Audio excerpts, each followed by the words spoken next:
पैसा लगाया, उसका कोई रिटर्न ही नहीं है। फिर उसको एहसास होता है यार हद हो गई, मैंने 50 लाख रुपए अपना लगाया, मैंने मार्केट से 1 करोड़ रुपए उठाया, 2% पर उठाया, उसका मैं पैसा दे रहा था, लेकिन जो मेरा 50 लाख लगा उसका क्या? आप इन्वेस्टमेंट चाहे मार्केट से उठाएं, प्राइवेट उठाएं, गवर्नमेंट से उठाएं, बैंक से लें, आप अपने पैसे को भी एक थर्ड पार्टी इन्वेस्टमेंट कंसीडर करिए और उस पर एक फिक्स बैंक अमाउंट रिटर्न दीजिए अपने आप को। अपने आप को मतलब अपनी फैमिली को, अपने परिवार को। चाहे उस पैसे को वापस आप बिजनेस में ही लगा सकते हो, लेकिन उसको आप काम शुरू करते ही ये मानकर चलिए ये भी पैसा देना है। जब आप ये मानकर चलोगे ये पैसा भी देना है तो आपके ऊपर वजन रहेगा। और कई लोग तो खुद बताते हैं, बिजनेसमैन कहते हैं साहब अपना पैसा होता है फिर भी मार्केट से उठाते हैं। क्यों? क्योंकि अगर अपना पैसा लगा दिया ना तो ये टेंशन नहीं रहती देना है, मार्केट से उठाते हैं देना है तो पैसा इतना रिकवर भी कर लेते हैं। और हम सब बिजनेसमैन है, जब जब हमारे पास मार्केट का पैसा होता है, बैंक का होता है, देना होता है, तो हम मैक्सिमम टाइम किस्तें टाइम पर भर देते हैं, मैक्सिमम टाइम दूसरे को टाइम पर दे देते हैं। अपना हो तो ठीक है आ जाएगा। और अपना कैसे कैलकुलेट करते हैं? गोदाम में माल भरा मानो 50 लाख का, तो 50 लाख तो मेरा माल पड़ा ही है, नहीं सॉरी इन्वेंट्री जीरो, जो आपने वहां डाला ना वो कुछ नहीं है, रद्दी है वो। क्यों? क्योंकि उतना मार्केट में आपका फंसा रहेगा, वो तो साइकिल है, चलता रहेगा आपका। आपने स्टॉक में डाला, वो स्टॉक कर दिया, आप कहते हैं मेरे पास 50 लाख था वो मैंने स्टॉक में लगा दिया, उसका रिटर्न क्यों लूं? नहीं, क्योंकि वो स्टॉक तो जीरो हो गया, उसका कुछ नहीं मिलने वाला आपको। और ये सब बिजनेस में समझते हैं इस बात को, लेकिन जब लॉन्च करें तो ध्यान रखें आप जितना पैसा लगा रहे हैं टोटल अमाउंट पर रिटर्न लीजिए। पैसा आपका है या बाहर का है इससे फर्क नहीं पड़ता, बैंक का है प्राइवेट है इससे फर्क नहीं पड़ता, पैसा लगाइए और उस पैसे के लिए रिटर्न एक्सपेक्ट करिए। कम से कम उस लेवल पर लेकर के आइए कि जितना रिटर्न आप उस पैसे पर नॉर्मली बैंक को देंगे। अब मानो कोई कि मेरे पास तो सारा पैसा अपना है, 50 लाख रुपए लगाना मेरा अपना है, 50 लाख रुपए मुझे क्या जरूरत पड़ी है मैं उसका बैंक को या बैंक के हिसाब से रिटर्न निकालूं? क्योंकि अगर आप नहीं निकालेंगे तो आपको ये नहीं पता चल पाएगा कि एक्चुअल प्रॉफिट आप कहां ले रहे हैं, एक्चुअल लॉस कितना कर रहे हैं। मानो पैसा बाहर का होता तो देना पड़ता रिटर्न, बैंक का होता तो उस पर इंटरेस्ट देना पड़ता, किस्त देनी पड़ती। तो इससे बेहतर है कि ये मानकर चलो बाहर का है, ताकि आपके ऊपर वो प्रेशर बना रहे, वो प्रेशर मेंटेन रहे आपके ऊपर। कहते हैं ज्यादातर लोग जो ये कर लेते हैं वो इससे मैक्सिमम टाइम ग्रोथ भी कर जाते हैं, तरक्की भी कर जाते हैं, और वो उस प्रेशर को झेलने के आदी हो जाते हैं। उन्हें वो टेक्टिक, वो तरीका पता चल जाता है कि बिजनेस में आगे बढ़ने के लिए हमारा एक एक पूंजी जो है वो हमें रिटर्न दे रही है। कई लोग 2-2, 4-4 करोड़ रुपए लगा देते हैं, रिटर्न कुछ नहीं है उनके पास। क्यों? क्योंकि वो सोचते हैं मेरा ही तो पैसा है, तो अपने पैसे पे भी हमें रिटर्न लेनी चाहिए। लेकिन पैसा चाहिए हमें, उसकी योजना तैयार करिए कि अभी प्रेजेंट कितना पैसा चाहिए और उसको चालू रखने के लिए कितना चाहिए। एक बहुत इंपॉर्टेंट फैक्टर, आप इस बात को मान के चलिए कि हमेशा हम सही फैसले लेंगे ऐसा नहीं होगा, हमारे कुछ फैसले गलत भी होंगे जिंदगी में। मानो कि मैंने फैसला लिया और वो फैसला गलत हो गया, मैं कब तक उस बिजनेस को चलाऊंगा? मैं उस बिजनेस को मैक्सिमम कोई तो स्टेज रखूं कि इस स्टेज पर आकर के मैं अपने उस बिजनेस से बाहर निकलूंगा। कहते हैं आप उस बिजनेस को कब तक चालू रखने को तैयार हैं? क्या स्टेज रखी है आपने कि इतने दिन तक, इस महीने तक, इस साल तक, इस लेवल तक, इतने दिन तक मैं इस काम को जरूर ट्राई करूंगा। आज जो लॉन्चिंग हुई है वो प्रोडक्ट बॉडी बिल्डिंग के प्रोडक्ट हैं, तो अगर आप में से जो बॉडी बिल्डर हो ना, या कोई कोच अच्छा मिले तो वो बताएगा बॉडी बिल्डर को। आप जाओ किसी जिम में, और ये जाता होगा जिम में, जाता भाई, पूछेगा भाई बॉडी बनानी है, कहता है अच्छा कैसी बॉडी बनानी, कहता है 6 पैक्स होने चाहिए, ये होना चाहिए। यार 8 से 10 महीने लगेंगे। अब वो आपको यार पहले दिन डरा दिया उसने, तो 8 से 10 महीने नहीं, डरा नहीं था। वो आपको ये बता रहा है कि 8 से 10 महीने लगेंगे, मतलब मैक्सिमम 12 महीने तक आप ट्राई कर लेना। अगर 12 महीने बाद भी नहीं बन रहे तो इसका मतलब ये या तो आपको कोच चेंज करना चाहिए, जिम चेंज करनी चाहिए, या अपना सपना चेंज करना चाहिए। कहीं कहीं तो लिमिट रखनी पड़ेगी ना, नहीं तो क्या होगा, पता चला हम एक ऐसी गलत जगह डायरेक्शन में चलेंगे, हम आगे बढ़ते जा रहे हैं, कहीं तो लिमिट रखेंगे। कहीं हम रोड पर जा रहे होते हैं, गलत रास्ता चुन लेते हैं, जाना हमें ईस्ट में था, वेस्ट का रोड ले लिया हमने, एहसास होता है यार गलत आ रहे हैं, तो पूछ लो 1 किलोमीटर, 2 किलोमीटर, 4 किलोमीटर यूटर्न ले आएंगे। लेकिन चलते जाओ, नहीं यार लग रहा है गलत है, पता चला 100 किलोमीटर चले गए, पता चला वो 200 किलोमीटर का झटका लग गया आपको, उतना समय भी लग गया डबल, और पैसा तो डबल लगा ही लगा। कई बिजनेसमैन कहते हैं साहब मैं ये काम 5 साल पहले कर सकता था, मुझे एहसास हो रहा था, अंदर से लग रहा था कि अब मुझे रुक जाना चाहिए, लेकिन लगा नहीं, थोड़ा और थोड़ा और थोड़ा और थोड़ा और। क्यों? क्योंकि लिमिट तय नहीं करी। लिमिट, अभी जो नई ट्रेनिंग हो रही है उसमें एक सज्जन है, उन्होंने काउंसलिंग ली अभी मेरे से। वो काउंसलिंग में आके बताते हैं, कहते साहब जनकपुरी में रहता हूं मैंने अपनी जिंदगी में बहुत पैसा कमाया, लेकिन 2012 में एक गलत फैसला ले लिया। मैंने एक ऐसा फ्लोर खरीद लिया 3.5 करोड़ रुपए का, जिसकी मुझे जरूरत नहीं थी, और उसके लिए मात्र 1 करोड़ रुपए मुझे बाहर से लेना था। वो मैंने ले लिया, अरेंज कर लिया, सब कुछ हो गया, सारी चीजें सिस्टमेटिक हो गई। लेकिन आहिस्ता आहिस्ता आहिस्ता आहिस्ता मार्केट डाउन होनी शुरू। पहले तो मार्केट बढ़ रही है, कहते मैंने 3.5 करोड़ का लिया, उसका रेट पहुंच गया 4.5-5 करोड़ तक। लेकिन मन में लगा यार थोड़ा और थोड़ा और थोड़ा और थोड़ा और। कहते हैं अभी 1 करोड़ 75 लाख का सौदा किया उसका मैंने। अब मैं उससे बाहर निकलना चाहता हूं। वैसे तो वॉरेन बुफेट दुनिया के सबसे अमीर आदमी कहते हैं, यदि आपने कोई ऐसी चीज खरीदी जिसकी आपको जरूरत नहीं है, तो यकीनन आपको कोई ऐसी चीज बेचनी पड़ेगी जिसकी आपको बहुत ज्यादा जरूरत है। लेकिन अगर आप बचना चाहते हो इससे, इस झटके से, तो इसका रास्ता मैं दे रहा हूं तुम्हें। अगर मानो कोई ऐसी लाइन चुन ली, कोई ऐसा प्रोडक्ट, कोई ऐसा बिजनेस, कोई ऐसी डायरेक्शन में चले गए जो आपको लगता है ठीक नहीं है, तो एक टाइम फ्रेम में उसके रिजल्ट देखो, और अगर उस टाइम फ्रेम में रिजल्ट नहीं आ रहे तो उससे बाहर निकल जाओ, बेहतर होगा। और वो टाइम फ्रेम कैसे होगा? उस इंडस्ट्री के हिसाब से आप सेट करिए उस टाइम फ्रेम को। मान लीजिए कोई इंडस्ट्री ऐसी है जिसका आपको मालूम है 1 साल में 1.5 साल में पता चल जाता है उस इंडस्ट्री के बारे में, ठीक है मैंने 2 साल का टाइम रखा, 2 साल में अगर मैं ये टारगेट अचीव कर लेता हूं तो ठीक है, और टारगेट भी ऐसा नहीं रखा है कि बहुत टफ है, नॉर्मल टारगेट रखा, वो भी अचीव नहीं हो रहा तो ठीक है, और 3 महीने वेट करते हैं, 3 महीने बाद एग्जिट। कहते हैं आपको एक लिमिट तय करनी पड़ेगी अपने दिमाग में, जब भी कोई काम शुरू करे तब, कि मैं इसको लॉन्च कर रहा हूं, इसको चला रहा हूं, यहां करूंगा, ये मेरे सपने होंगे 10 साल 15 साल 20 साल के, लेकिन अगर ये यहां नहीं रहा तो यहां से बस इसके बाद चालू नहीं रखने का इसको। कहते हैं हर इंडस्ट्री के हिसाब से वो अलग अलग होती है, उसके टाइम फ्रेम अलग होता है, सिचुएशन अलग होती है। हो सकता है आपकी जो इंडस्ट्री हो उसमें 5 साल वो मिनिमम टाइम हो होल्ड करने का, हो सकता है आपकी इंडस्ट्री ऐसी हो जिसमें 5 महीने में ही पता चल जाता हो, 5 महीने होल्ड करके ही आइडिया लग जाता हो। कहते तो आप 5 साल की इंडस्ट्री में हो या 5 महीने की, वो आप तय करोगे, लेकिन हर इंडस्ट्री के लिए तय करिए, एक लिमिट होती है, उस लिमिट को देखिए। अगर वो लिमिट क्रॉस हो रही है तो हो सकता है जितना आप समय लगाएंगे उतना समय और पैसा बर्बाद होगा आपका वहां पर। अगर ऐसा है तो छोड़िए, उसको बदलिए कि उसको चालू नहीं रखने का है, और जब चालू नहीं रखने का है तो बाहर निकलिए। बाहर निकलना है। यदि परिणाम उम्मीद के अनुसार नहीं आते हैं तो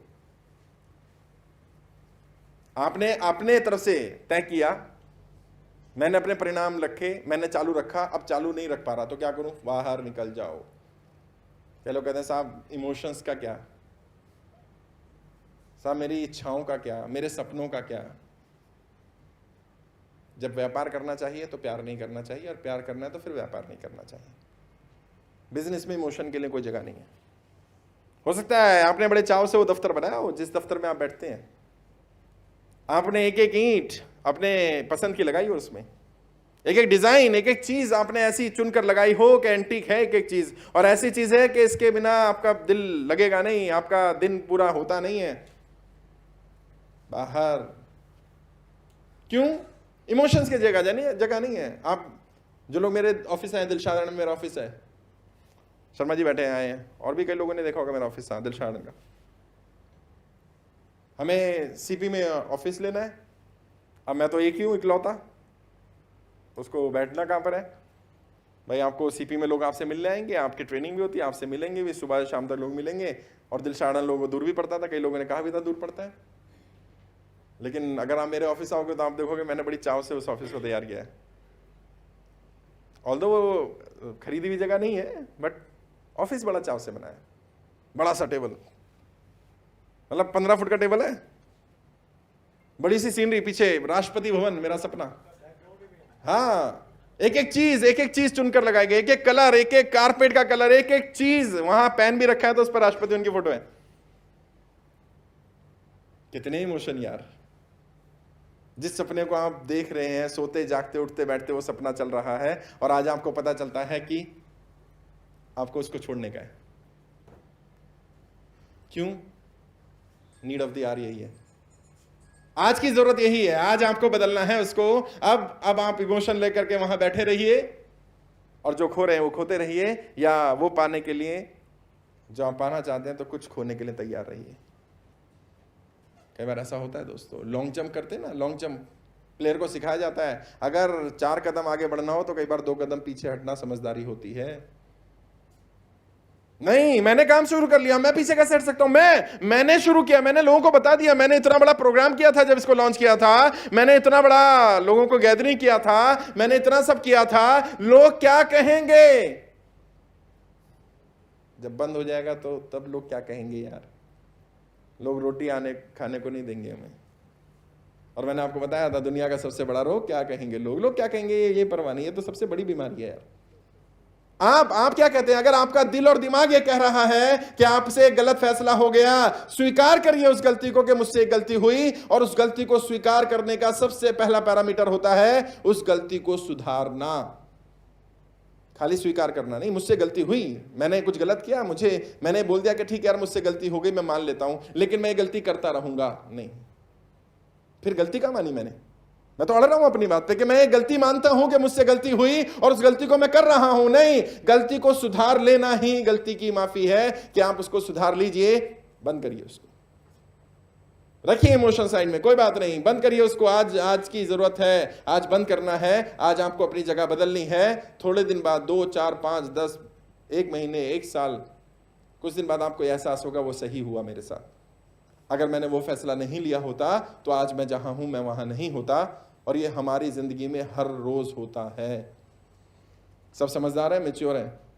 10 साल पहले का कोई फैसला सोचना, जो फैसला बहुत मुश्किल रहा हो लेना, उस टाइम ये लग रहा होगा ये ना हो, बस ये पल ना आए मेरी जिंदगी में, ये फैसला ना लेना पड़े, ये बहुत मुश्किल है, ये शायद मेरी जिंदगी को खा जाएगा, खत्म हो जाएगा।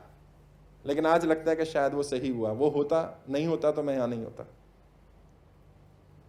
आज जिस सिचुएशन में आप पहुंचेंगे उस सिचुएशन में जब आप डिसीजन लेंगे तो आपके लिए उतना ही मुश्किल होगा, लेकिन कुछ समय बाद आपको एहसास होगा कि ठीक हुआ वो।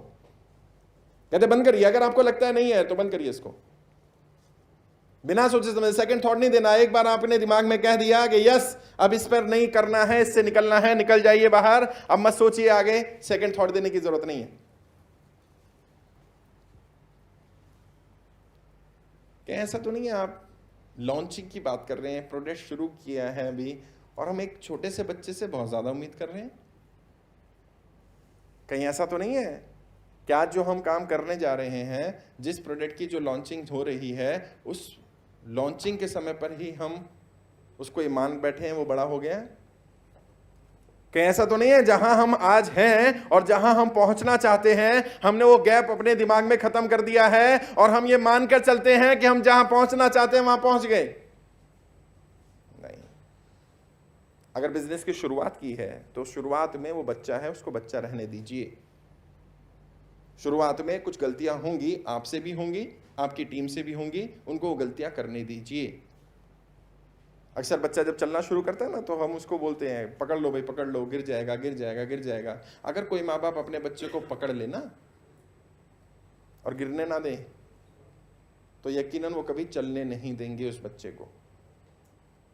और कभी देखना जिराफ का जो बच्चा पैदा होता है ना जी, और ये कहानी बड़ी फेमस है, बड़े ट्रेनर सिखाते हैं कहानी। जिराफ का बच्चा पैदा होता है तो बच्चा इतनी हाइट से तो गिरता है पहले, और उसके बाद भी उसकी मां उसको प्यार नहीं करती, उसके बाद भी उसको लात मारती है, और इतनी लाते मारती है कि वो वहां जहां लातें पड़ रही होती हैं वहां से कई बार उसकी स्किन भी फट जाती है, लेकिन वो लात मारना नहीं छोड़ती। क्यों मारती है? क्योंकि उसको मालूम है कि अगर ये आज मेरी लात मारने से इसका ब्लड सर्कुलेशन फास्ट नहीं हुआ और इसे खड़ा नहीं हुआ तो ये पूरी जिंदगी कभी खड़ा नहीं हो पाएगा। फिर वो बच्चा चल पड़ता है माँ के साथ ही, पैदा होते ही थोड़ी देर बाद ही। क्यों? क्योंकि वो प्रॉब्लम को झेल रहा है। आपको जब अपने बिजनेस की शुरुआत करनी है तो आपको अपने इमोशंस को दूर रखना होगा, कड़े फैसले लेने होंगे, उसको एक बच्चे की तरह से गाइड करना होगा, अपने आप को अपनी टीम को संभालना होगा, समझाना होगा। गलतियां होंगी, फ्रस्ट्रेशन आएगी। हमने आज सोचा था कोई चीज शुरू करें, वैसे शुरू करी, वैसे नहीं हुई, फिर क्या करें? अरे छोड़ यार, बंद कर इसको। तो मुझे पता था ये ठीक नहीं होने वाली, मुझे मालूम था ये दिक्कतें आएंगी, मुझे मालूम था ये होगा, मुझे मालूम था ये होगा, और इस चक्कर में हम कुछ बड़ी गलतियां कर जाते हैं, बिल्कुल बच्चे की तरह। और मैं कहता हूं किसी भी ब्रांड को लॉन्च करना हो, किसी भी बिजनेस को, और आज अरिंदम ने लॉन्च किया, मैं कह रहा हूं 3 साल का टाइम पीरियड, मतलब आप इसको लिख लो कहीं पर, 36 मंथ इस तरह से उसकी केयर करनी है जैसे एक छोटे बच्चे की करनी है। और उस टीम में जितने लोग लगे हुए हैं उन सबकी भी वैसे ही केयर होगी, उनको प्यार से संभाला जाएगा, वो डिमोटिवेटेड होंगे उनको मोटिवेट किया जाएगा, उनको गाइड किया जाएगा। कई बार आप पर गुस्सा करेंगे वो बिना कारण का, झेल लो, क्योंकि आप बिजनेस के ओनर हो, आप मालिक हो, आप पिता हो उसके, आपने पाल पोस के उसको बड़ा किया है, आपको बड़ा करना है उसको, आपने शुरू किया है, तो आप झेल लो। 36 मंथ बाद मुझे बताना कि 36 महीने बाद वो बच्चा आपके बराबर आकर खड़ा हुआ कि नहीं हुआ। लेकिन सिर्फ हम दिक्कत क्या है, हम वहीं पर अपने इमोशंस को कंट्रोल नहीं कर पाते। हमें लगता है कि यार इतना तो कर रहे हैं हम लोग, इतना रिटर्न क्यों नहीं आ रहा, ऐसा क्यों नहीं हो रहा, वैसा क्यों नहीं हो रहा। अगर आपकी एक्सपेक्टेशंस के हिसाब से रिजल्ट ना भी मिले तो ऐसा ना हो कि कहीं आप एक छोटे से बिजनेस पर ज्यादा दबाव डालें, और ज्यादा दबाव डालने की वजह से वो जितना बड़ा होना था उतना ना हो पाए, और वो शायद कभी खड़ा ही ना हो पाए। तो कोशिश करें अपने बिजनेस को बिजनेस के हिसाब से मैनेज करने की, कि बिजनेस है, मेरा बच्चा है, मैंने उसको इस तरह से रन करना है। अब जब आप ब्रांड लॉन्च कर रहे हैं आज, तो 2 चीजों का और ध्यान रखेंगे। क्या चीजें? कहते हैं जब हम बच्चा बिजनेस को समझते हैं तो बच्चे के 2 ऐसे पैरामीटर जो बिजनेस के हैं उन्हें ध्यान रखना है, जो जनरली बच्चों में नहीं मिलते। बिजनेस में क्या ऐसे बच्चों वाले पैरामीटर हैं जो बच्चों में नहीं मिलते? कहते हैं आप बच्चे के साथ अपने इमोशंस अटैच कर सकते हो, और बच्चा भी आपके इमोशंस को समझ सकता है। बिजनेस को बच्चा तो माने, लेकिन ये ना समझें कि वो आपके इमोशंस को अटैच करने वाला है या समझने वाला है, या आपके साथ इमोशनली अटैच होने वाला है। इमोशनल अटैच नहीं करना। मशीनरी के साथ, दफ्तर के साथ, स्टाफ के साथ, टीम के साथ इमोशंस की ज़रूरत नहीं है। बिजनेस के ट्रेनिंग की, टेक्निक्स की, फॉर्मूलों की ज़रूरत है। बच्चे के साथ ये फॉर्मूले नहीं चलते, बच्चे के साथ प्यार चलता है। दूसरा सबसे इंपॉर्टेंट क्या, बच्चा जैसे जैसे बड़ा होगा ये समझदार होता जाएगा, बिजनेस जैसे जैसे बड़ा होगा आपकी टीम समझदार होगी, बिजनेस समझदार नहीं होगा कभी भी। अक्सर अभी शायद अगले ग्रुप में है, अक्सर मैं लोगों को एक एग्जांपल देता हूँ। अभी मैं एक सज्जन के यहाँ गया बिजनेस देखने, तो वहाँ वही प्रॉब्लम मुझे मिली। हमारे एक स्टूडेंट हैं पवन गुप्ता जी, ईस्ट दिल्ली में रहते हैं, नेक्स्ट ग्रुप में। उन्होंने बुलाया मुझे कि अपने बिजनेस का दिखाते हैं क्या क्या दिक्कतें हैं, क्या क्या पैरामीटर्स में दिक्कतें आ रही हैं। कहते हैं, मैंने उनसे पूछा भाई आपका स्टाफ किस रेंज का है? कहते रेंज मतलब सैलरी रेंज और एजुकेशन क्वालिफिकेशन वाइज रेंज क्या है, और आपका टर्नओवर कितना है, कंपनी का प्रॉफिट मार्जिन कितना है। सारी चीजें कैलकुलेट कर रहे हैं जैसे कि पैरामीटर पे जज की जाती हैं।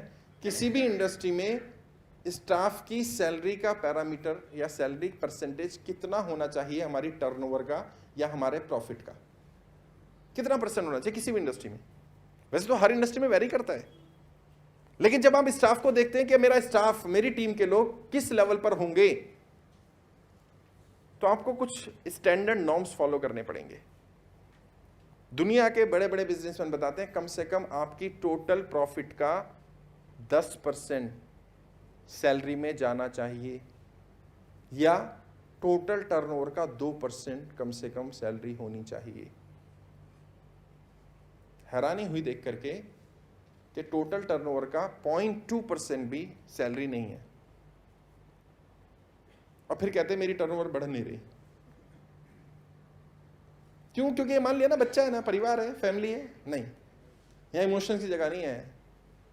यहाँ लगाइए ऐसे लोगों को लगाइए, जरूरत पड़ने पर बड़े जनरेटर लगाइए, महंगे लोग लेकर के आइए, महंगी टीम लेकर के आइए, ऐसे लोग लगाइए उस इंडस्ट्री के जो एक्सपर्ट्स हों। आपका ये बच्चा जरूर है, लेकिन ये बच्चा वैसे जैसे नॉर्मल बच्चे बड़े होते हैं वैसे नहीं बड़ा होता। ये 1 दिन में खड़ा भी हो सकता है, ये 2 महीने में दौड़ भी सकता है।